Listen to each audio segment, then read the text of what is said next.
Labrīt, draudze! Priecīgi jums sabatu! Silti sveicieni no mīļās Priekulas draudzes, no Baltijas Unijas nelielās komandas un arī no izglītības nodaļas Latvijas Draugu savienībā. Prieks arī redzēt jūsu vidū tos, kurus mēdz satikt sava datora ekrānā Zoom apmācību laikā. Priecājos būt kopā ar jums šajā dienā.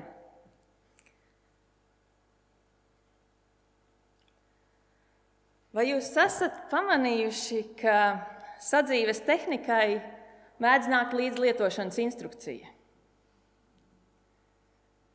Tur parasti ir aprakstīts, kā šo iekārtu lietot, kā šīs detaļas ir jāsavieno, kā to uzturēt darba kārtībā, ko noteikti nedarīt, kam šī iekārta nav paredzēta.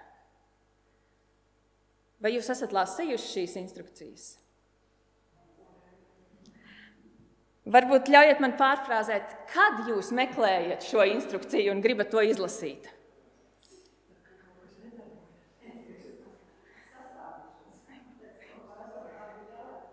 Jā, visbiežāk tieši tad, kad kaut kas nav tā. Šodien kopā ar jums es vēlos pakavēties kādā notikumā, kurš aprakstīts Soģu grāmatā. Es lasīšu no Soģu grāmatas 6. nodaļas 11. pantu, un es aicinu jūs ieklausīties, un vai jūs varat padomāt, vai kaut kas ir ne tā. Soģu grāmata 6. nodaļa 11. pants. Kunga eņģelis nāca un atmetās zem abiezierieša Joāša ozola Ofrā. Viņa dēls Gideons tobrīd vīnspaidā kūla kviešus, tos slēpdams no midjāniešiem.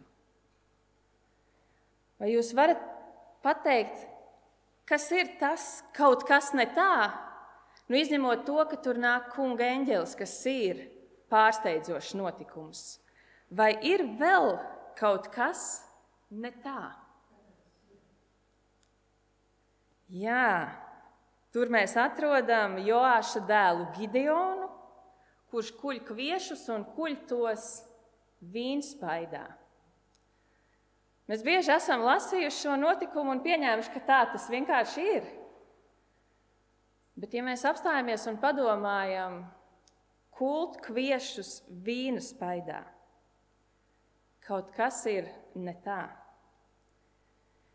Kviešus nekuļ vīnspaidā, tā nav ierasta prakse. Kviešus kuļ uz klona un vīnaspaidā mina vīnogas, lai no tām iegūtu sulu. Vīnspiede nav paredzēta kviešu kulšanai, un klons nav paredzēts vīnogu spiešanai. Šeit jūs varat redzēt attēlu, un tas varētu būt palīdzošs ilustrēt un saprast šo situāciju vēl mazliet vairāk. Tā varēja izskatīties klons, kur tika kulti kvieši.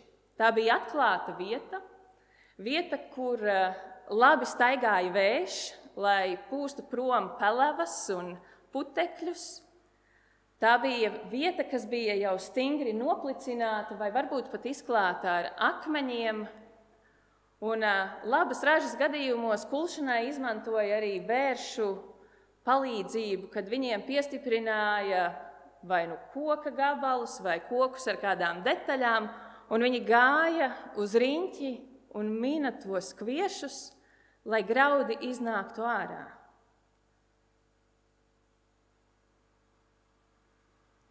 Mēs varētu skatīties arī nākamo attēlu.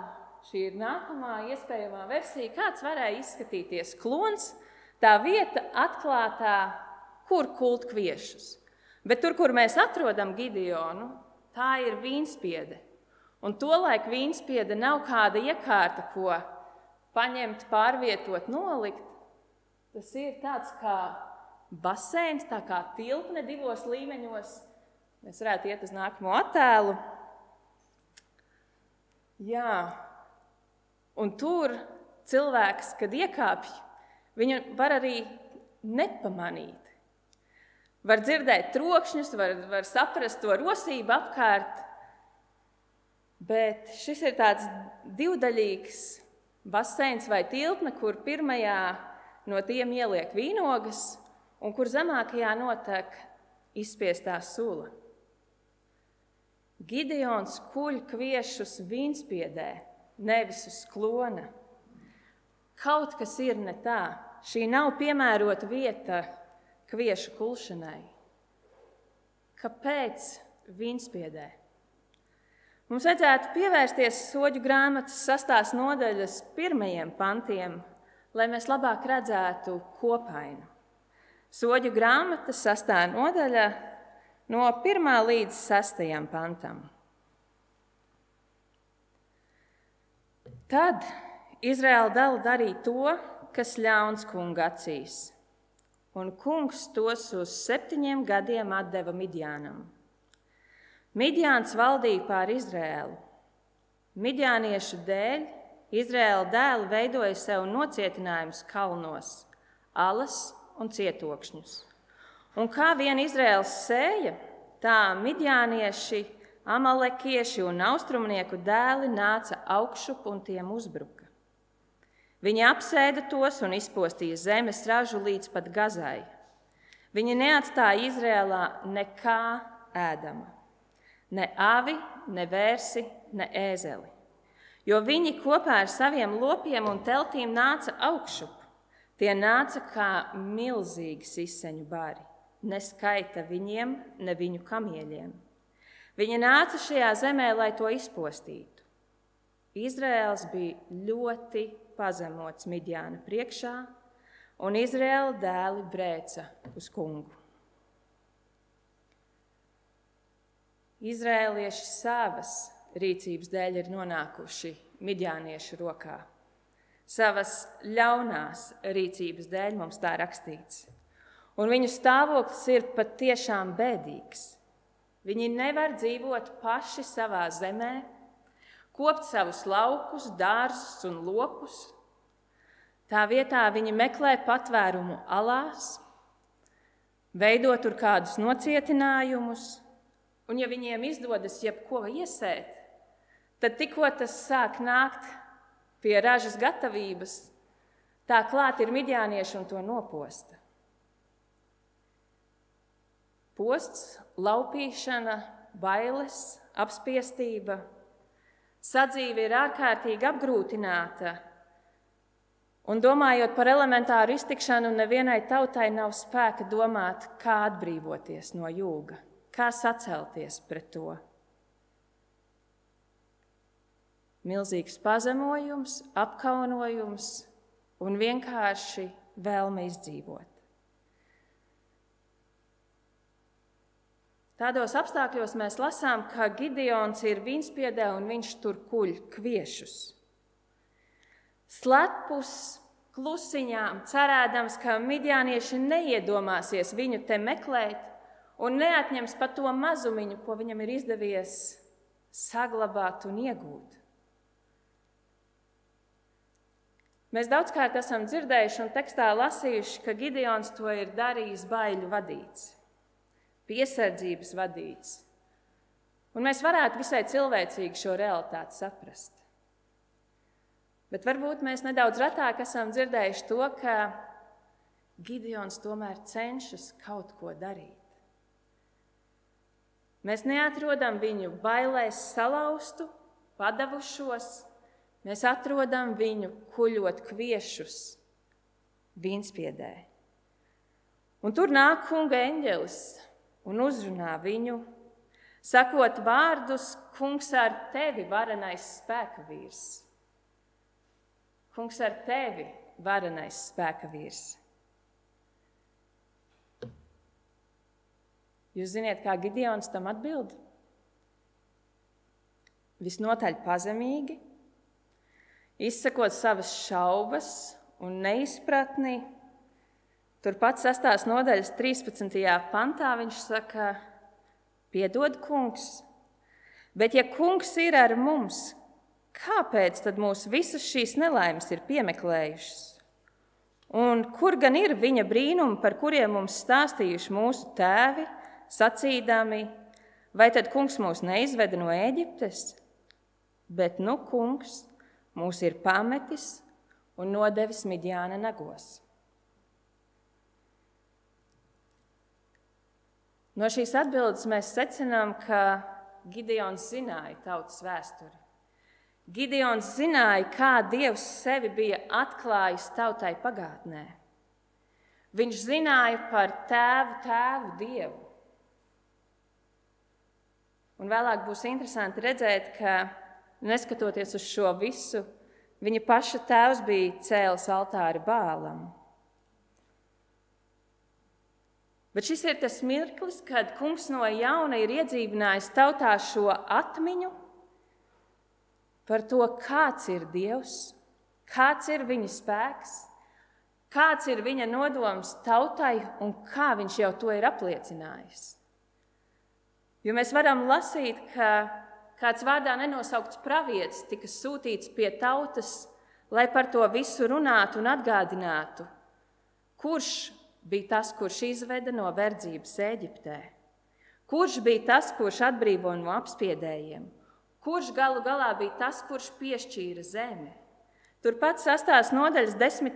pants, kur ir teikts: Es esmu kungs jūsu Dievs, jums nav jābīstas no amoriešu dieviem, kuru zemē jūs esat apmetušies, bet jūs mani neklausījāt. Jums nebūtu jābaidās tik ilgi, kamēr jūs klausītu, bet jūs mani neklausījāt. Šķiet, ka kāda cerības liesma tiek iededzināta, lūkojoties uz bijušo, bet vienlaikus tā ļoti spilgti kontrastē ar to mirkļa realitāti, kurā tauta atrodas.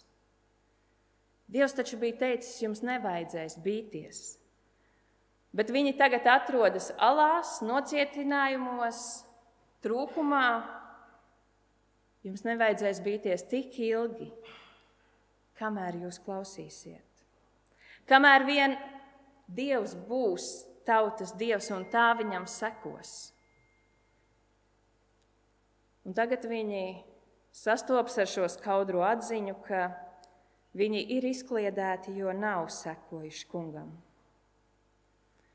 Vai jūs jūtat, kā visas šīs norādes, šis pats mirklis iezīmē tuvojošos pagrieziena punktu? Notiks drīz un notiks kaut kas liels. Tautai tiek atgādināta pagātne, tiek sūtīts kunga eņģelis pie Gideona ar šo sveicienu, varenais spēka vīrs. Un ja mēs te mazliet iepauzētu un padomātu, kurus notikumus vēl no vecās derības šī situācija atsauc atmiņā. Piemēram, par tēvu tēviem, kuri ir stāstījuši par piedzīvoto ar Dievu. Vai jūs atceraties, kā Ābrahams sastapās ar kungu pie Mamres ozoliem? Tur dienas karstumā, kad viņš bija gatavs viņus uzņemt un gatavot tiem mielastu. Un turklāt saņēma arī apsolījumu, kas cilvēcīgi skatoties nav iespējams. Tur 1. Mūzes grāmatā 18. nodaļā un 10. pantā ir izteikti vārdi. Es noteikti atkal nākšu pie tevis ap pavasara laiku, un redzi, tavai sievai Sārai būs dēls. Un 14. pantā kā apstiprinājums, vai kungam ir kas neiespējams. Noliktajā laikā tev un Sārai ap pavasara laiku būs dēls. Un kas notika? Kas notika?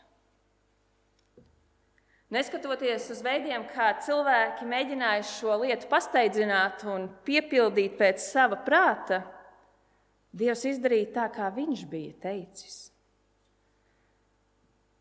Tālāk, turpat 1. Mūzes grāmatā, 21. nodaļā, pašā 1. pantā ir teikts, ka kungs pievērsās Sārai, kā viņš bija teicis, un kungs darīja Sārai, kā viņš bija teicis. Tātad tauta zināja, ka Dievs var izdarīt to, ko nevar izdarīt cilvēks.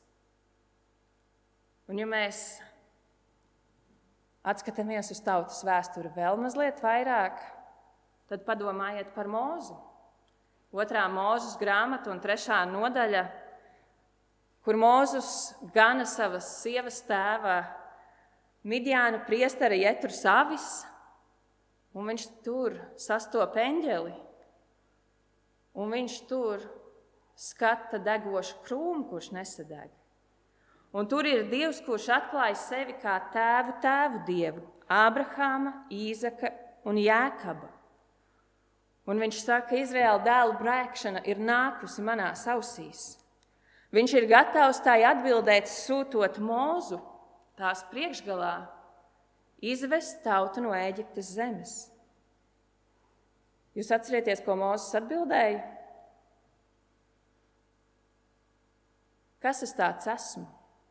Kas es tāds esmu, ka man jāiet pie faraona un jāizved Izraēla dēlu no Ēģiptes? Jā, kas es tāds esmu? Bet Dievs ir tas, kurš viņam saka 2. Mūzes 3.12. Es taču būšu ar tevi, un šī tev ir zīme, ka es tevi esmu sūtījis. Kad tu izvedīsi tautu no Ēģiptes, jūs kalposiet Dievam šajā kalnā. Mūzes neredzēja sevi šajā lomā. Un tomēr mēs lasām, ka patiesais iemesls, kādēļ Mūzes ir piemērots, ir fakts, ka Dievs apsola būt ar viņu. Un kas notika? Tauta tika atbrīvota no verdzības, izvesta no Ēģiptes zemes, un jā, šis notikums bija garš un ilgs, un tajā bija notikumi, kas satricināja un mainīja, un Dievs piepildīja savu solījumu. Viņš bija ar Mūzu, un Dievs bija tas, kurš ar stipru elkoni izveda savu tautu. Un paturot prātā visas šīs epizodes, kad kungs nāk un uzrunā un piepilda to, kas ir neiespējams, tagad ir tas mirklis, kad Gideons vīnspaidā kuļ kviešus. Gideons, kurš zināja šos tēvu piedzīvojumus. Gideons, kurš visai atklāti, varbūt pat vientiesīgi, izsaka savus šī brīža novērojumus, sakot, piedod, bet es tagad neko no tā vairs neredzu.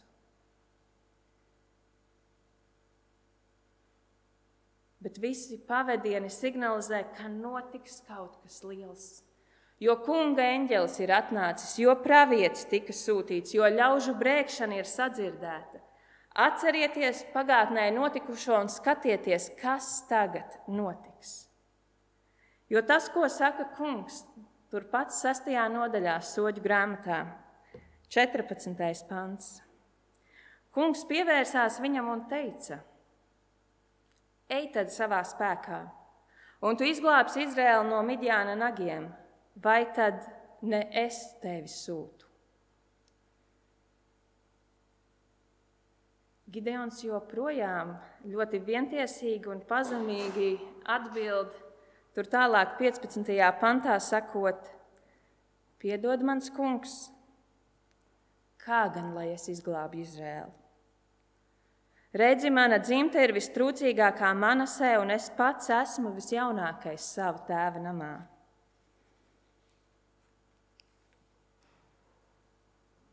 Ābrahāmam un Sārai bija savi iemesli nenoticēt. Mūzum bija savi iemesli, lai neuzņemtos izvest tautu no verdzības. Gideonam bija savi iemesli, lai atzītu savu nepiemērotību tik lielam uzdevumam. Bet kunga spēks parādās mūsu nespēkā. Visi šo notikumu mums māca kaut ko vienotu un ļoti lielu. Tāpēc, ka Dievs saka, es esmu ar tevi. Tāpēc. Es apsolu, tāpēc. Es darīšu, tāpēc. Dievs apsolīja būt Jēkabam ar viņu.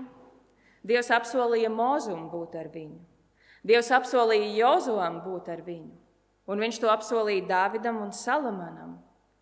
Un galu galā Immanuels, Dievs ar mums. Pats Dieva dēls, kurš nāca pasaulē, lai acīm redzamā veidā parādītu šo patiesību. Dievs ar mums. Un tad, kad Jēzus pirms atstāja šo zemi, uzrunāja savus mācekļus un mudināja viņus doties un darīt par mācekļiem visas tautas, viņš teica, tā ir rakstīts Mateja evaņģēlija 28. nodaļā, 18. līdz 20. pants. Man ir dota visa vara debesīs un virs zemes. Tādēļ ejiet un dariet par mācekļiem visas tautas, tās kristīdami Tēva, Dēla un Svētā gara vārdā, tās mācīdami turēt visu, ko es esmu jums pavēlējis. Un redzi, es esmu ar jums ikdienas līdz laiku beigām. Es esmu ar jums.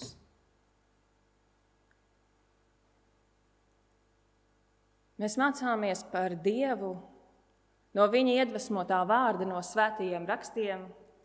Mēs mācāmies par Dievu no dabas norisēm. Un grāmatā Audzināšana jūs izlasīsiet arī to, ka pasaule ir mācību grāmata un dzīve ir skola.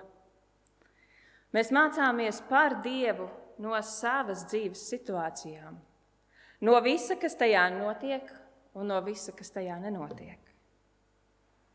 Ja mēs dzīvojam skaistā pasaulē, un tā ir grēkā kritusi, un ja mēs esam radīti Dieva līdzībā, un grēks ir skārs arī mūs, un šeit mēs esam savā neperfektajā realitātē, kas liek mums ilgoties pēc Dieva, pēc Tēva, pēc glābēja, pēc aizstāvja, pēc mierinātāja, pēc jaunradītāja.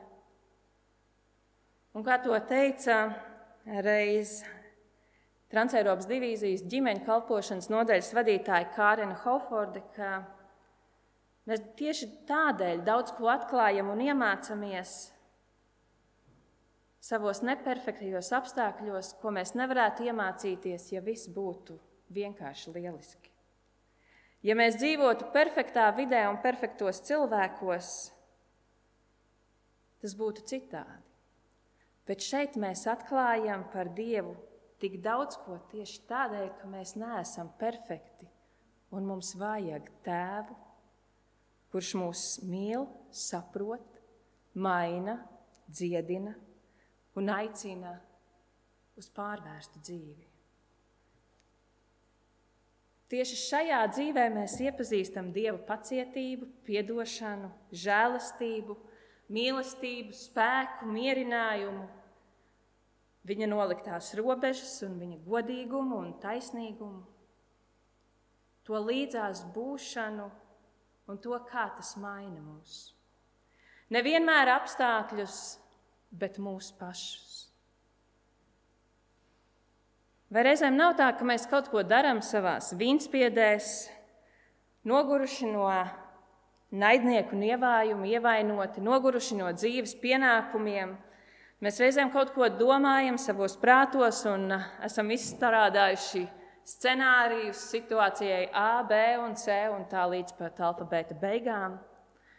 Un varbūt reizēm tajā visā mēs mēdzam nesaskatīt Dieva klātbūtni, bet tad pienāk tas mirklis, kad viņš mūs sastop tur, kur mēs esam un uzrunā. Un tad, ja mēs noticam un ņemam šos apsolījumus par pilnu, sāk notikt pārmaiņas. Nevis tad, kad mēs koncentrējamies uz sevi, uz to, cik mēs esam tam piemēroti vai nepiemēroti, vai vēl labāk, skatāmies viens uz otru un sakam, cik šis ir piemērots vai nepiemērots kādam uzdevumam. Bet tad, kad mēs vēršamies uz Dievu un kad meklējam viņa prātu, kad ilgojamies pēc viņa klātbūtnes un kad cieši pieķeramies viņa apsolījumiem, tad notiek pārmaiņas. Ja mēs atgriežamies pie Gideona, tad mēs varam pamanīt, ka šī sastapšanās atstāja ļoti dziļu iespaidu uz viņu. Un tad, kad viņš bija sapratis, ar ko galu galā viņš bija saticies un ar ko viņš bija runājis, viņu pārņēma izbīles. Bet kungs viņam teica, un to mēs lasām turpat 6. nodaļas 23. pantā. Miers ar tevi, nebīsties, tu nemirsi. Miers ar tevi, nebīsties, tu nemirsi. Un tad Gideons tur uzcēla kungam altāri un nosauca to: Kungs ir miers. Tur vīnspiedē, slēpdamies no midjāniešiem, kuldams savu sauju kviešu un neredzēdams to situāciju tā, kā to redz Dievs, Gideons iepazīst kungu kā miera avotu. Jahve šalom. Nebīsties, Gideon, kungs ir šalom. Un tas ir kaut kas vairāk nekā mainīti ārējie apstākļi, nekā konfliktu neesamība. Ārējā situācija, mēs redzam, nemainās uzreiz. Kāds nemieris vēl paliek, bet šalom, tas ir tāds koncepts, tas ir tāds miers, ko piepilda labvēlība no Dieva. Tā ir paša Dieva klātbūtnes svētība. Tā ir harmonija tajā, ka ir labas, sakārtotas attiecības ar Dievu, kur cilvēks saprot, kas ir viņš un kas ir Dievs. Jahve šalom. Tas ir citāds miers. Tas ir tāds miers, par ko pats Jēzus teica Jāņa evaņģēlija 14. nodaļā un 27. pantā. Ka tas ir tāds miers, kuru viņš var dot un kuru pasaule nepazīst. Kuru pasaule nevar iedot. Tādēļ jūsu sirdis var neiztrūkties un neizbīties, vai kā citi teiktu, pārstāt bīties, jo tas ir paša Dieva miers. Kad Gideons atklāja, ka Dievs ir Jahve šalom, mēs redzam, ka tālāk stāsts risinās uz priekšu, un Gideons nepaliek vairs vīnspiedē. Viņš iziet no tās, un viņš nojauc sava tēva Bāla altāri. Un jā, viņš to izdarīja naktī, jo viņš vēl joprojām par kaut ko baidījās, bet viņš gāja un darīja. Un jā, viņš bija tas, kurš lūdza Dievam vairāk kārt zīmes, lai saņemtu apliecinājumu un tādu drošinājumu, ka Dievs būs ar viņu, ka tādēļ, ka Dievs viņu ir saucis, viņš varēs izglābt Izraēlu. Jā, viņš mācījās tajā visā uzticēties Dievam. Un tad, kad mēs ilgojamies pēc miera savās dzīvēs, varbūt ir vērts atcerēties šo Gideona atklājumu. Jahve šalom. Un meklēt Dievu, un meklēt viņa šalom svētību. Mums reizēm gribas, lai lietas notiek ātri, tagad, uzreiz, tūlīt, bet jūs taču ziniet, ka nevienmēr progress no 1 līdz 10 notiek uz knipju uzsitiena. Jūs droši vien to zinat no savas dzīves pieredzes. Kā aug un veidojas jūsu ticība, pieredzot, pārvarot, izdzīvojot. Tālākie notikumi risinās visai strauji.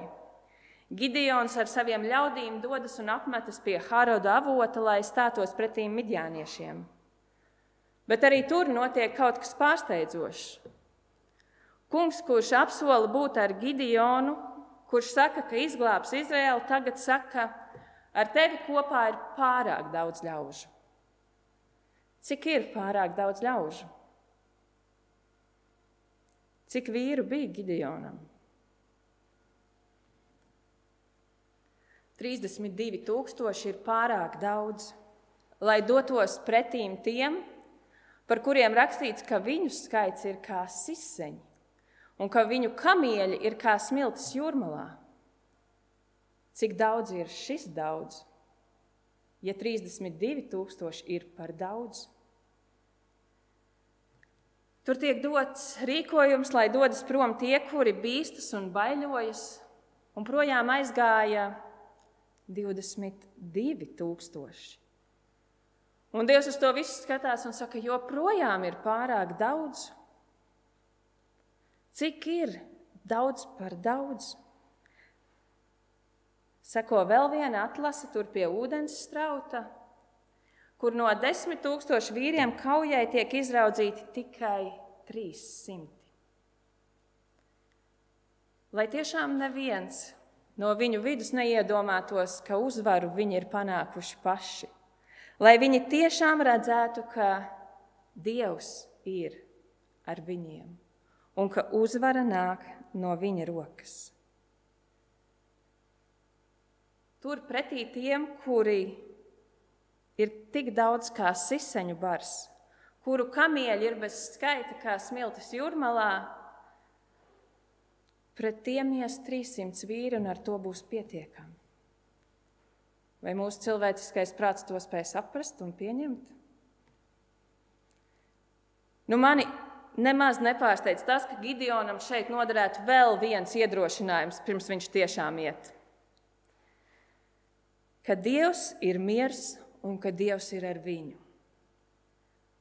Mēs jau esam tikuši līdz 7. nodaļai, kur 10. pantā Dievs viņam saka, bet ja tu baidies doties lejā, ej uz nometni kopā ar savu puisi Puru un ieklausies, ko viņi runā.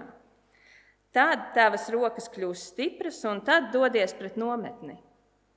Un Gideons nokāpa, un viņš ieklausījās. Un tas, ko viņš tur dzirdēja, ir, ka kāds vīrs atstāstīja savu sapni, kur apaļš miežu maizes klaips veļas uz midjāniešu nometni, nonāk līdz teltī, atsitas pret to un tā krīt. Telts tiek apgāzta kājām gaisā un tā paliek guļama. Un sapņa skaidrojums. Tas nav nekas cits kā Gideona zobens, jo Dievs ir viņa rokā nodevis Midjānu. Un jūs ziniet, ko Gideons tad darīja? Viņš zemojās Dieva priekšā. Viņš noticēja, viņš saņēma apstiprinājumu, viņš pielūdza, viņš pateicās, viņš zemojās, bija pietiekami. Viņš noticēja, ka Dievs ir miers un Dievs ir ar viņu. Viņš dodas uz savu nometni ar pārliecību sacīdams, celieties, jo kungs midjāniešu nometni ir nodevis jūsu rokās. Šis notikums vairāk kārt apliecina, uzvara nenāk no cilvēka rokas. Tā nāk no kunga, kurš saka, es būšu ar tevi, es sūtu tevi, es apsolu. Vīri cēlās, tika sadalīti 3 grupās, un tad viņus bruņo, viņus apbruņo, viņus ekipē. Un atkal kaut kas notiek ne tā. Viņiem iedod krūkas, iedod lāpas, iedod pūšamos ragus un neiedod nevienu pašu ieroci. Kas tā būs par kauju pret tiem, kuri ir kā siseņu bars, kuru kamieļi kā smiltis jūrmalā, ar krūkām, pūšamiem ragiem un lāpām?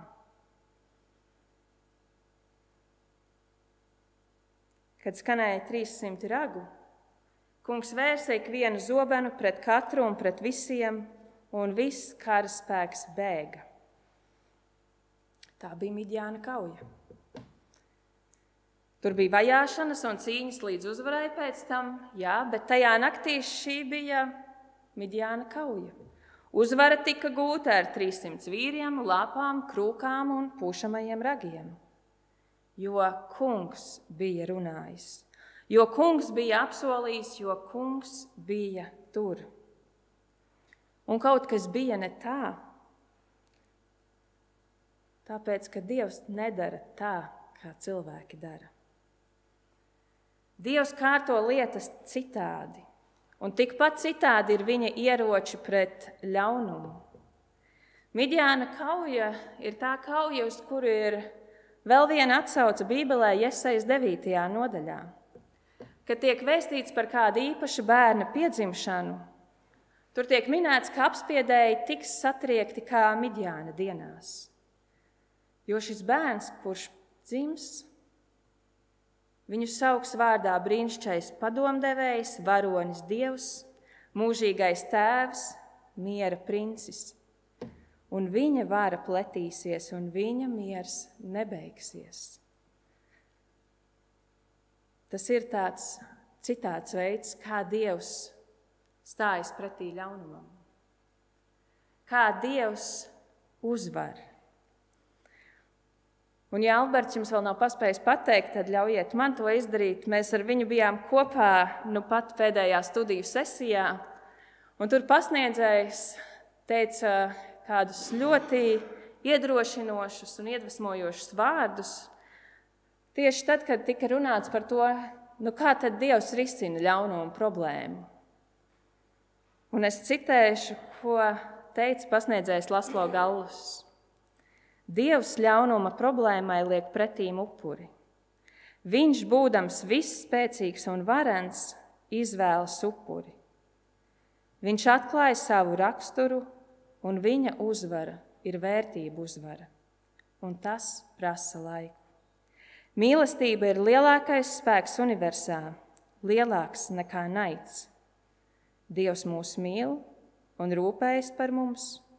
Viņš ir mūsu ķēniņš, un mums ir vajadzīgs nedaudz pacietības, lai ieraudzītu viņa valdīšanu visā spožumā.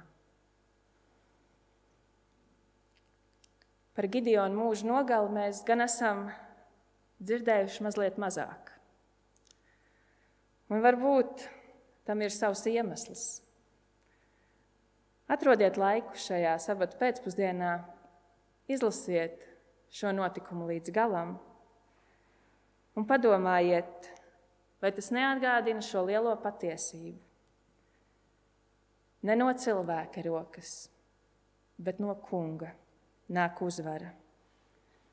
Un atcerēsimies savas dzīves ainās, kad mēs mēdzam justies nepietiekami spēcīgi, nepietiekami piemēroti tam, kas stāv mūsu priekšā, kad laiku pa laikam izaicinājumi šķiet pārāk lieli un mēs pārāk mazi to priekšā, kad apstākļi, notikumi, lietas dzen mūsu mazdūšībā un atņem mums drosmi, cenšas iedragāt mūsu cerību, atcerieties to Gideona atklājumu, Jahve Šalom. Un atcerieties, ka Kungam ir citāds ieroču arsenāls. Un katrs no mums tiek pamudināts ar Pāvila vārdiem vēstulē Efeziešiem 6. nodaļā. Sākot no 11. panta viņš raksta: un beidzot, esiet stipri Kungā un viņa spēka varenībā. Ņemiet visus Dieva ieročus, lai jūs varētu stāties pretī ļaunajā dienā un visu pārvarējuši pastāvēt. Tad nu stāviet stingri, apjozušies ar patiesību, aplikuši taisnības bruņas un apāvuši kājas, lai būtu gatavi cīņai par miera evaņģēliju. Pie visa tā vēl satveriet ticības vairogu, ar kuru nodzēst visas ļaunā ugunīgās bultas. Uzlieciet pestīšanas bruņu cepuri un tveriet gara zobenu Dieva vārdu. Jūsu arsenālā ir citādi ieroči. Lūkšana, Dieva vārds, patiesība, ticība, taisnība, miera evaņģēlijs, pati pestīšana. Un lai tad, kad mums šķiet, ka mūsu dzīvēs kaut kas nav tā, mēs atveram lietošanas instrukciju Dieva vārdu, kurā ir rakstīti viņa apsolījumi. Un lai tas ir mūsu šodienas iedrošinājums un mūsu nākotnes cerība un atgādinājums, ka Jahve Šalom, ka miers ir Kristus ar mums. Kristus, kurš ir miera princis, kurš ir ar mums līdz pasaules laika beigām, līdz mūsu katra laika beigām, Lai tajos brīžos mūsu lūgšana ir, Dievs dod man drosmi paklausīt Tev, pat tad, kad es jūtos vājš un nepiemērots, un liec man paļauties uz Tavu spēku, nevis uz savām prasmēm, idejām vai iespējām. Lai Tava grība piepildās manā dzīvē, pat ja ceļš šķiet neiespējams. Āmen.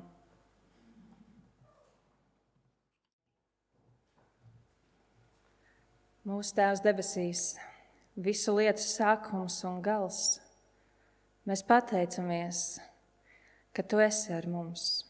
Mēs pateicamies, ka Tavs nodoms ir brīnišķīgs un ka Tavas sirds ir bezgala laipna.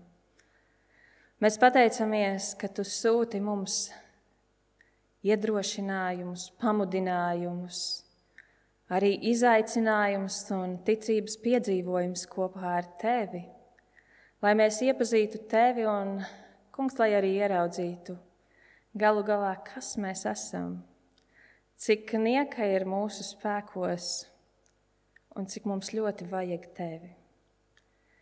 Kungs, es pateicos, ka Tu esi atklājies kā miers, kā miera avots, kā tas, kura rokās mēs varam būt drošībā. Es pateicos par dargo pestītāju, kurš nāca uz šo zemi, lai rādītu Tevi, lai sludinātu valstības evaņģēliju un lai arī nestu šo grēka nastu pie krusta. Paldies, ka viņa rokās mēs esam ierakstīti un mums ir cerība uz mūžību. Paldies par aizstāvi Svēto garu, ka mēs neesam atstāti bāriņos, bet ka mums ir aizstāvis, kurš mūs atgādina un vada visā taisnībā un patiesībā. Un, Kungs, es Tev pateicos par Talsu draudzi, par šiem cilvēkiem, ko Tu esi devis šim laikam, šai pilsētai, šiem ļaudīm. Kungs, es lūdzu, lai Tu viņos tiešām liec savu mīlestību un lai tā atspoguļojas šeit un no tā pilsēta zina, ka viņi ir Tavi mācekļi. Paldies, Kungs, ka Tu svētī, pasargā un vadi. Iepriecini mūs šai sabata dienā ar savu svētījošo klātbūtni un dod mums jaunu spēku un jaunus piedzīvojumus jaunai nedēļai kopā ar Tevi, un lai tas mums liek ilgoties un meklēt Tevi katru jaunu rītu. Dargā pestītāja Jēzus vārdā. Āmen.